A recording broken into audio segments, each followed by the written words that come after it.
Election اور election کے اندر کاغذات نامزدگی کے لیے آج بہت سارے فیصلے ہوئے.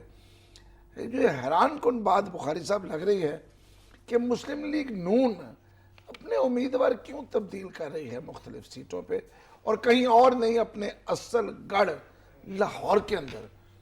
یہاں کون سا ایسا لیڈر ہے جو اپنی سیٹ بدلنا چاہ رہا ہے, جو کسی اور سیٹ پہ جانا چاہ رہا ہے؟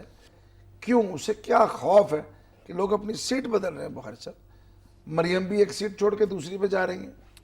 دیکھیے گزارش یہ ہے کہ نئے بدلتے حالات میں نئی بدلتی ریالٹیز جو ہے وہ سامنے آ رہی ہیں, اور نون لیگ چونکہ یہاں لاہور میں ان کا گڑھ سمجھا جاتا تھا, پہلے بھی کہتے تھے کہ ان کا گڑھ ہے, اس لیے ان کی انڈرسٹینڈنگ کہ کس کو کہاں سے لڑانا ہے وہ ظاہر ہے, میں تو یہ سمجھوں گا کہ وہ بہتر ہے, وہ سمجھتے ہیں کہ ہمیں کیا کرنا ہے.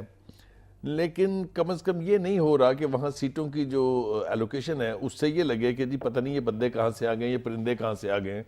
اس قسم کی کوئی چیز نہیں ہے, وہی ہارڈ کور لوگ ہیں, انہی ہارڈ کور لوگوں کو تھوڑا سا شفل کیا جا رہا ہے ادھر ادھر.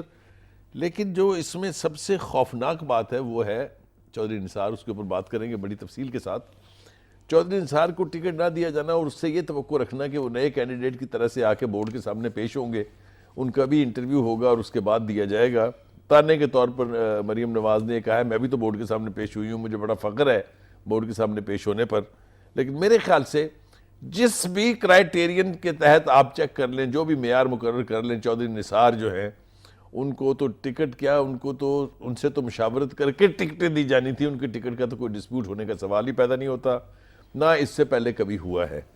تو ٹکٹوں کی تقسیم میں اور بہت زیادہ وہ کیا کہتے ہیں رد و بدل شاید اس طرح سے نہیں ہے, سوائے اس کے کہ انہوں نے انہی لوگوں کو مختلف سیٹوں کے اوپر لاہور میں خاص طور سے الیکشن لڑنے کا کہا ہے. خیال یہ تھا کہ مریم نواز اسی حلقے سے الیکشن لڑیں گی جس میں انہوں نے کام کیا تھا اپنی والدہ کے الیکشن کے لیے, جو اس وقت کا NA20 اور اب کا NA25 بنتا ہے.